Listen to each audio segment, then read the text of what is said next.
Good morning, everybody. Really great to be back for another week of what we rebranded last week from UBS Live now to Live with Nat. So I'm all excited today to be bringing the topic of cash flow as we lead into the end of the financial year. And I wanted to share some tips, strategies, insights, ideas as to how I manage what we do and what are the things that you may not be looking at and should be looking at. And of course, this is just an observation and a practice from having made lots of mistakes and been burnt a few times along this journey, so that other people can avoid it and can set up the systems behind it.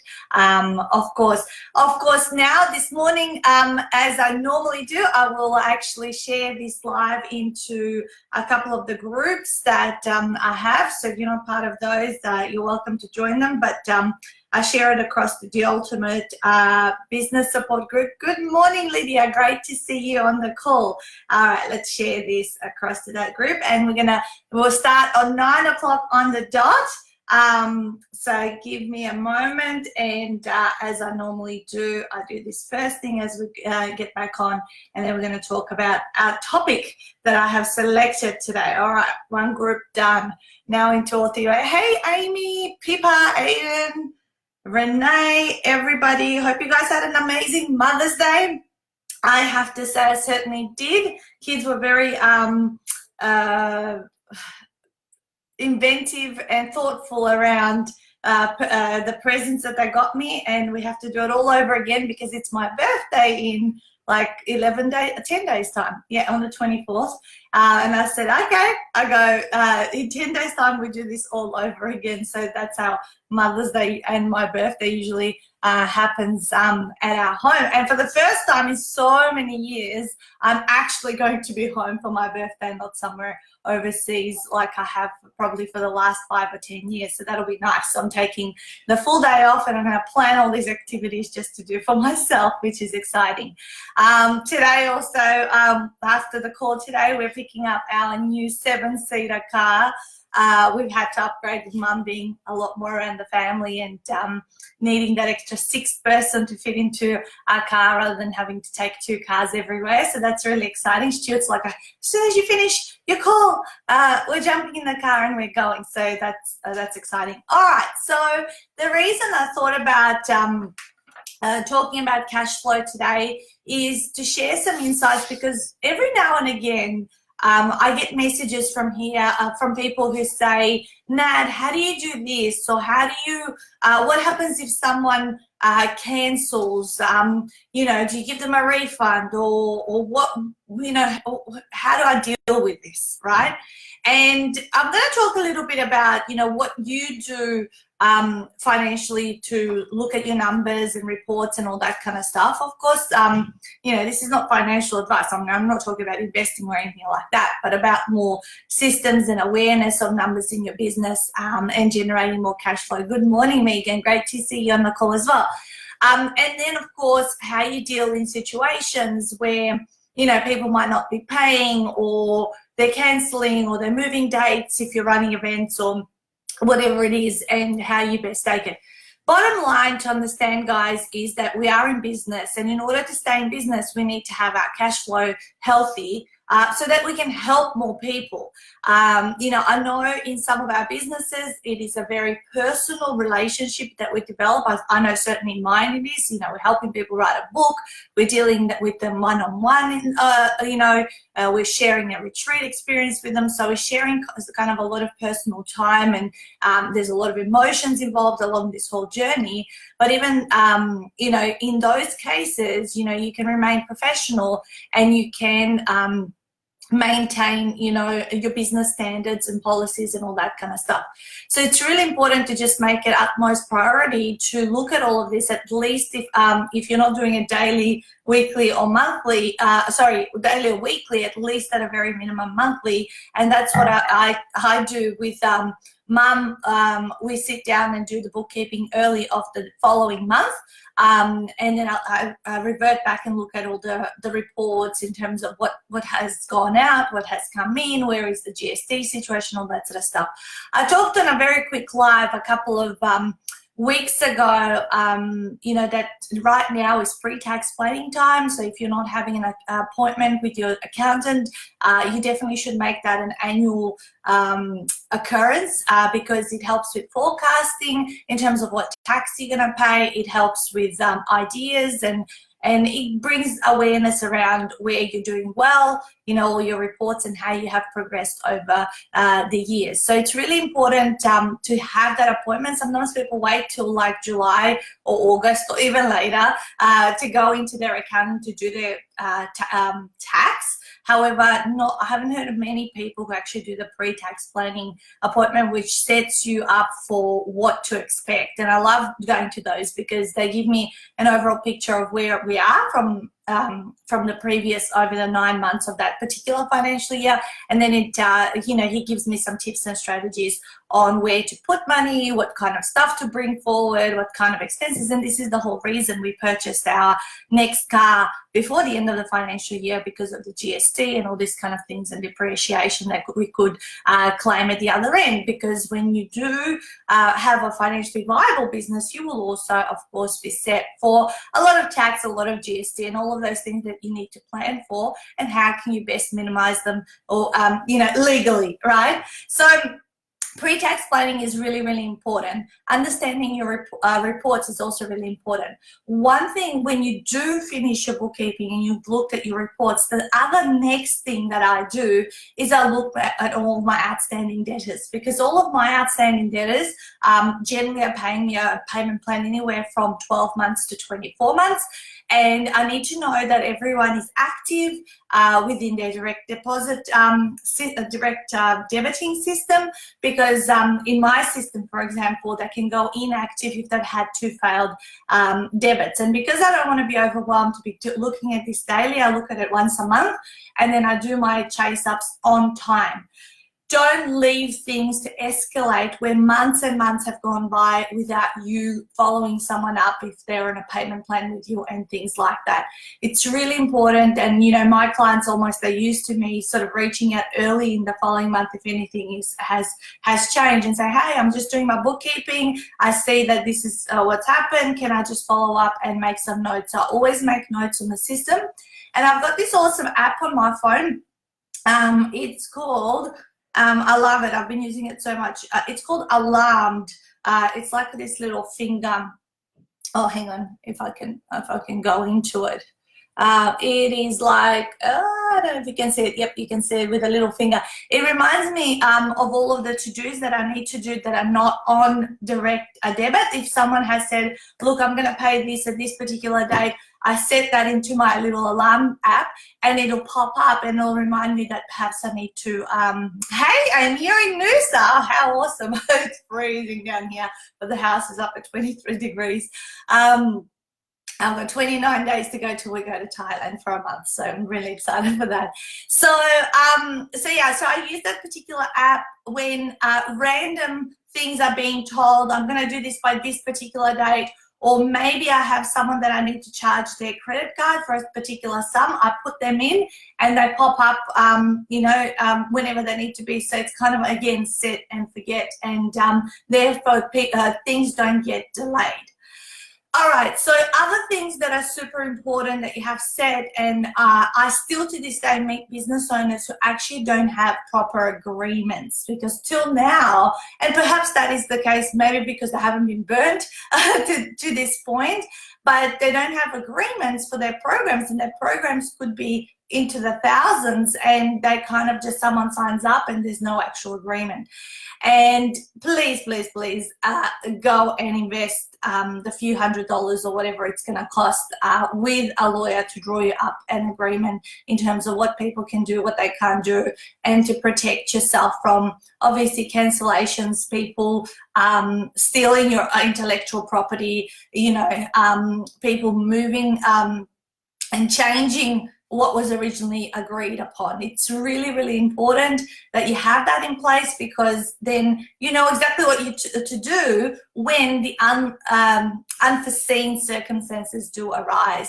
And they do arise, you know, everyone's got a different life, everyone has different things that are happening, and to protect yourself in that way. When someone comes to me for advice and I say, well, what does your agreement say? And they say, well, I don't have an agreement. Well, I said, well, you haven't got really too much of a leg to stand on. So do invest in that, and then have it reviewed every couple of years to see if anything has changed, because ultimately at the end of the day, you set the terms and conditions in terms of what you would offer and agree with your potential clients with, and therefore you can go back on that and you have certain rights that can be upheld. Of course, we always, at the end of the day, always look to keep things out of legal interactions. We always want to figure out a way to work it out amicably between clients, and to tell you the truth, to this day, I've not involved a lawyer into any of my dealings, and it's 8 years since I started my business,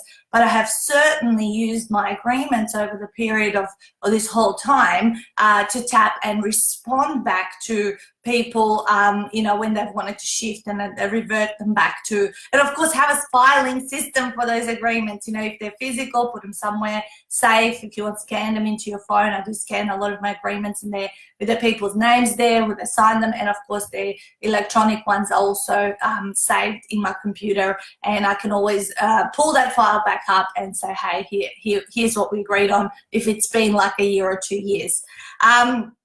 Amy's just saying, since getting a lawyer drew up my agreement, I've reduced cancellations from about 10% to 0. Yeah, totally. All of that, Amy. I mean, we have a change of retreat date fee, because, our retreats take a lot of effort and planning and, of coordination to do, and we charge $1,000 fee. People change from one date to the other, because, the venue must have minimum numbers.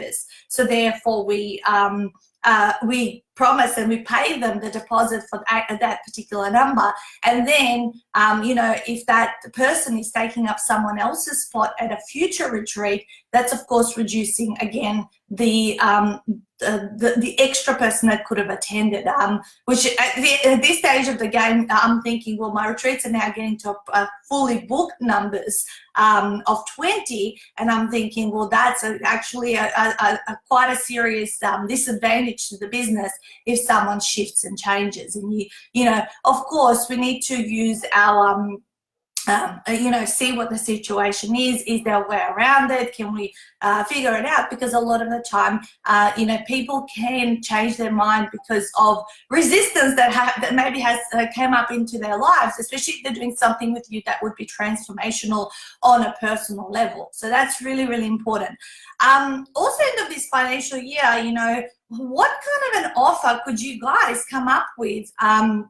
Or is something shifting and changing in your business from July 1, that you can present and let your database know about, to get those extra sales through before the end of the financial year? An example of this, we are going to increase our price come July 1. We haven't done that for 2 years. And from today, over the next 2 or 3 weeks, I'll let people know what the thing is. We might do a special deal and all that kind of stuff.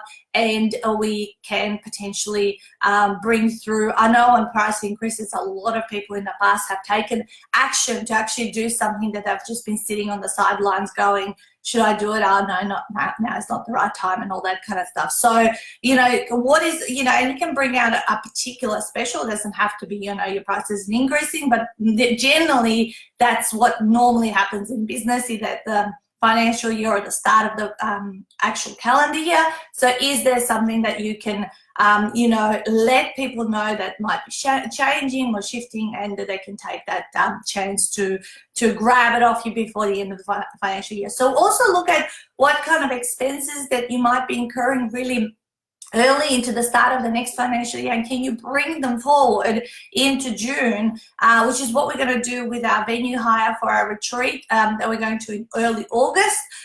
You know, that venue already being booked, and you know, we have very, very firm numbers that we know exactly what's happening. I'm going to pay for the whole thing now before June 30th, so that way we can obviously claim it. As my accountant always says, he goes, you don't know what's going to happen next year, so if you can bring some stuff forward, do so, and you know, that'll reduce our tax bill before the end of the year. So is there some things like that you can do that will enable you to you know, have a lower tax bill, or you know, of course, you know, you won't have them into those expenses, you know, they'll be taken care of. Something that we need to always start thinking very seriously about is tax. Okay, so for the first few years of your business, you might have been, you know, totally not having to pay any tax because you were in the red, finishing in the red. Like me, first year I made $7,000. I spent over $40,000 trying to grow my business. Second year I made about $42,000, and I was starting to get close to them, that break even. So for the first 3 years, almost no, very tiny amount of tax. But as the business, you know, grew exponentially, yes, a lot of cash flow is coming in and payments are coming in. But what is happening at the same time is you're starting to realize that shit, you know, I'm going to be facing, you know, big tax bills. And early on, I used to set aside X amount of money, let's say $1,000 a week, into a completely separate account, and that would be like, you know, used when I would have to pay my tax bill. Now, because we have like a big offset account where all of the money kind of sits, I kind of know where my zero is in that big account, and I you know, I look to, and you know, that increases, and I know that I'm going to be hit for about $50,000 every 3 months to pay for tax, GST, and all that kind of stuff. So you know, how are you separating that money? Because it can be, you could get into a lot of trouble you know, if you don't separate and keep that you know, that particular, it's not your money at the end of the day, it's, you know, it's the government, the GST that you got to pay out and all that kind of stuff. So I always have been have this trait that as soon as any bill comes, it needs to be paid out of my way. It's not my money. I've used the service, I've done stuff, and therefore I want to get onto the you know, have what's left over for us. The other thing to consider as your businesses become more financially viable is, well, yeah, how are you separating some of the funds to fund for your future investments and things that are going to, of course, ultimately give you the choice of whether you continue running a business or choose to stop and live off the investments and the things you have you know, are now assets that are cash producing, so that you can maintain the same level of lifestyle. You know, in our life, we have chosen to use property as one of the ways to put aside, you know, X proportion of the profit, pay down our home loans, all that kind of stuff. So, you know, when we change, and as the business grows and you get more profit and all that kind of stuff, spending money is not hard. So, you know, you could see a lot of money in your account and you go, oh yeah, we're okay, you know, when you go out and all that sort of stuff. But unless there's kind of that automatic direct debits, like withdrawals to go somewhere else, into a way of savings or paying down loans and all that kind of stuff, you know, you will spend it. You know what they say, you know, the more you have, the more you can spend, the less you have, the more you can live off less and all that kind of stuff. So it's really important, you know, those three key areas, because obviously you've got a lot of business expenses also that come in. So you can't look at that money as, oh, this is 100% mine. Maybe it's only like, maybe it's 40, 50% to the tax, maybe X amount is yours in certain amount. So know how to separate and learn. If you don't know and you're not good at this stuff, go and learn it from someone. And a lot of financial people will sit down and talk to you about and show you what numbers mean and how to look at them and all that kind of stuff. And then you'll feel a lot more empowered to know exactly what decisions to make. Because at the end of the day, if you do anticipate to have a highly expense or tax heavy period, you might choose to actually, you know, tighten up your belt. Don't spend money willy-nilly everywhere and all that kind of stuff. So you know, the reports and the numbers within your system will tell you, you know, okay, we're okay to now have a spend or invest in something before the end of the financial year, or no, we can't really do that. You know, and then other times, you know what times of the year are also more heavy on those kind of expenses. I know my July period is really heavy on lots of things that come in at that time of the year. And of course, towards the end of the year as well, it's, you know, because you don't do too many sales and all that kind of stuff. I tend to hold off till about Feb, March to reinvest and buy new things for the business as we make, you know, you produce more sales and all that kind of stuff. So go with the business the way it is performing, and certainly don't forget to reward yourself. I don't think it's all about, you know, just saving. You do have to have rewards along the way for the things that you're doing well and all that kind of stuff. And that's why you went into business, is to not just make a salary or replace your day job income, but to also be able to set up your life for your future. Let me put that on mute. To set up your life for your future, you know, retirement and all that kind of stuff. Because, oh, that's another thing I always keep getting told by my accountant is, Nat, put money in super, because tax rate is a lot lower. It's only 15% in super. And in the early stages of business, you don't perhaps have enough money to separate for super, you know, to put it in, so that's where you'll have the lower. But every year I'll put X amount lump sum, because him and my financial advisor are always drilling that into our heads. You know, keep putting money into super because the tax rate is so low there. So I trust this is valuable, guys. I'm just sharing some of my obviously insights, and yes, it might be we might be talking about managing our finances and all that kind of stuff, but ultimately that's what's going to give us the cash flow. I believe it's not like I didn't come here to talk about, I'll make more sales. Sometimes maybe you don't need any more sales. Sometimes maybe you just need to manage those sales and how the money's coming in a different way, so that you can be financially viable. So one thing that I also put down here on my little piece of paper is chasing money. You know, my least favorite of the tasks, but I'm so good at doing it because it just has to be done. Someone in the business has to do it.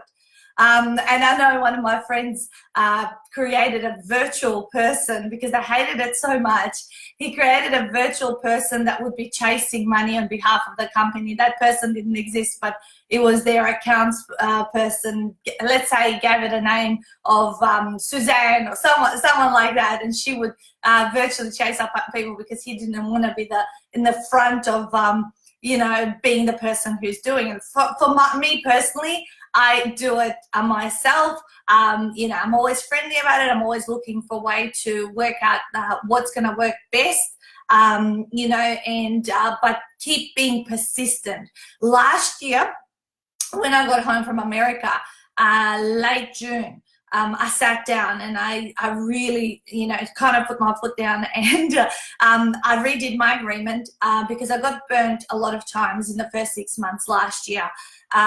You know, I made and allowed certain things to occur before I had been paid for them, and that was actually a big point I wanted to talk about in this live.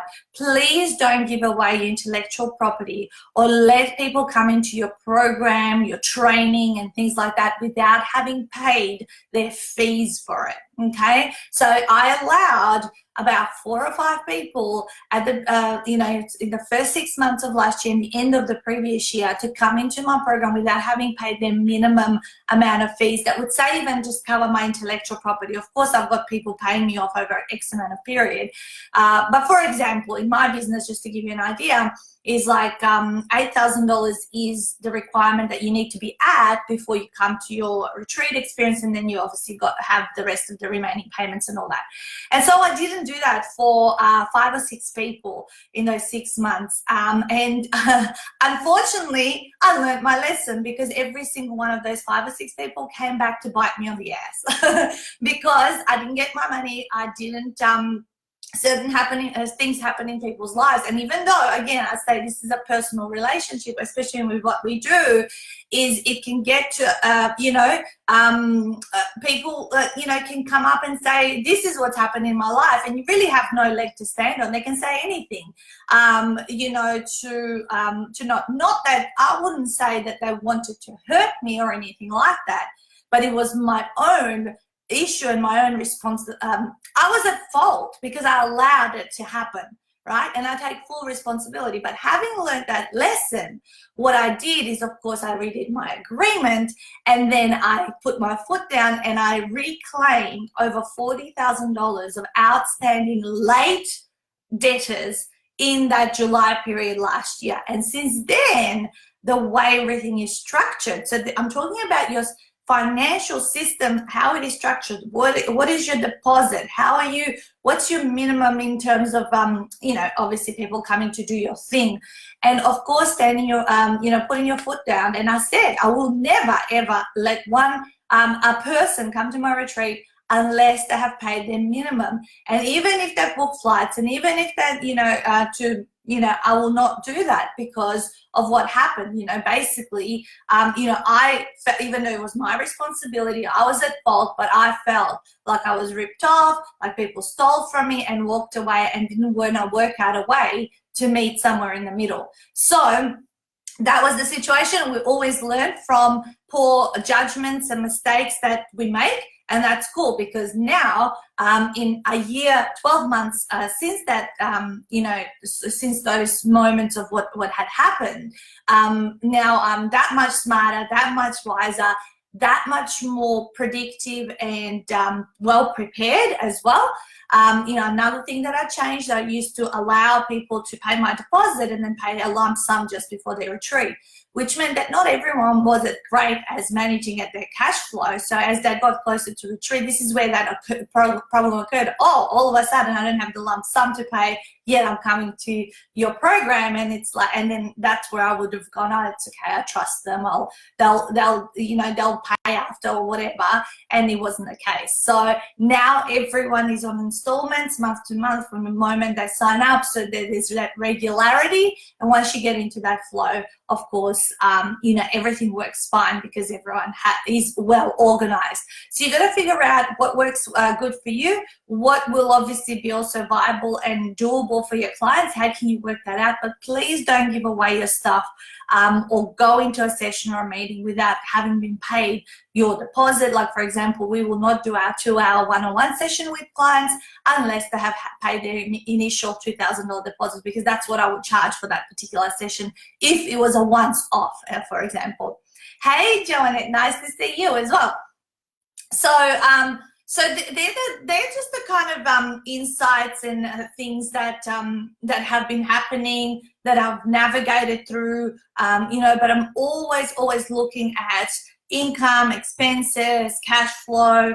What are extra things could we do in these specials, to increase sales at a particular period of time where maybe we feel like, it's a good opportunity to do that, and when and how to manage expenses, whether we're spending or we're tightening up the belt and all that. Let me see if I've covered off everything here. So just a recap, remember, make time and invest in a pre-tax planning session with your accountant, which should be happening around April, May. So now's the perfect time. Look at your numbers and reports. I'm just looking at my little piece of paper here. Don't let others into your intellectual property without having paid a minimum or whatever that looks like. It might not be the whole thing, but it needs to be a significant portion of what they're doing with you. What are special deals that you can push across the line, before the end of the financial year? Make sure you're regular with your bookkeeping. My plan, actually, we're almost there. We're going to be printing the 2019 planner soon, but every month on the 3rd of the month within this planner, there is a little reminder, like there's the 3rd, time to do your bookkeeping. So that kind of reminds you of doing it every single month regularly and ahead of time. Thanks, Suzanne. What else do I have here? Don't leave it too late. So absolutely don't leave things, you know, to you know, just go on and on and on without tackling them and speaking to your clients regularly. Solid agreements cover you know, changes of mind, change of date, and all that kind of stuff. So you know, if you're doing events and things like that, that is covered off, and that it is fair. You know, and people would think twice whether they would do something like that or not. At the end of the day, absolutely realize that you are running a business. So yes, we can have personal relationships and all that sort of stuff, but if you want to help even more people than you're helping right now, you need to remain financially viable. And you know, still have your relationship, still have your personal interactions and all that, but treat it and be very firm when it comes to, you know, the financials, because I'm sure you have to pay for your advertising, your marketing, your collateral that you have around your business, you know, your time, you know, everything that you've pulled together and you've worked so hard for needs to be rewarded, because ultimately at the end of the day, you're offering someone a service that's going to save someone money, make someone money, save them time, give them better health, you know, well-being, and, you know, what price tag do you put on that? You know, so they're the ways to actually think about all of this sort of stuff. So I trust you guys this morning has been valuable. I know it has been a little bit of a financial kick up the ass. If you don't love doing it, then take away some of these ideas and suggestions. Don't go through, and of course, by telling you some of my stories, I didn't tell them to use to whinge or to whine. I told them to you because there was such a massive lesson for me that has now seen me, because of the pain of it, has seen me improve my systems, improve my follow-up, improve everything, so that it's in the best cash flow healthy situation I can possibly be, and continuing to manage this moving forward and figuring out the clever ways of doing it. Couple of other things that we're always doing is you know, ringing people out 1 month from our retreat now as a regular system thing. Stuart is you know, is scheduled in his planner now on the 15th every month that he's phoning through our retreat authors that are outstanding over the last 12 months. And those are the things that we're touching base on to make sure we continue staying connected on a personal and relationship level, but also, you know, your the compliance remains in when it comes into the financial side of things as well. So that's me. I'm going to log off because I'm so excited. We're going to pick up our new car right now with Zara and go have a coffee. Then I'm prepping one of my authors later on today, which is also another exciting thing that's happening, and getting ready. This is retreat week, guys. This weekend we're going away to the Geelong Conference Centre. We've used that centre for 5-6 of our retreats, and as it's the 21st retreat, we are going to be having a 21st birthday party for Ultimate 48-Hour Author, as well as a bit of a party for my own birthday next week. And our theme is flight and flying. And finally, last night, after thinking and thinking for a long while for a song to relate to our theme, thankfully Rodney from Kerry from our place, he suggested one, and I've locked it in. So I've got the song ready, I've got the outfit ready, I've got everything ready, and Stuart's going to buy some 21st paraphernalia, and we're going to dress up our suite and do all sorts of stuff over at retreat. So this week is retreat week, which is like where the tension rises in the authors, and they're nervous and they're excited and all of that sort of stuff. The tension rises in me making sure all the logistics work out and everyone gets there safe, sound, and I have them there for their experience. And we have one author from Orlando in America virtually attending the retreat, which will be a first-time experience that I can't wait to see how it all unfolds. But she's been sending through stuff. She's been working really hard in the background. So I'm really excited to have Donna Reese from Orlando join us virtually. You know, Amy, if you're still there, she's kind of in a way doing the retreat the way you did. You know, although you weren't sort of zoomed in through a couple of the segments, which she will be and she'll be running through the run sheet as the other guys are experiencing it live over there. So that's us. Guys, go and smash out the rest of this financial year. Get some cash flow happening, get some systems, get tidied up. That's what I'm going to do. After this retreat, I have a couple of weeks before we go to Thailand. I'm going to basically sit down and rejig, evolve my systems, make them better, book all my flights, book everything until the end of the year. So, you know, I'm super organized. So as we are entering a quieter period of the time, and that's what I do. I declutter, I organize new stuff, and then I'm so super ready to go for the busy periods. All right, gorgeous people, have an amazing Monday. Smash out your results and your week, and I'll see you same time, same place. Oh, just after retreat, so that'll be some stories to tell next Monday morning, and I'll probably have half my voice that I do today. All right, guys, bye-bye.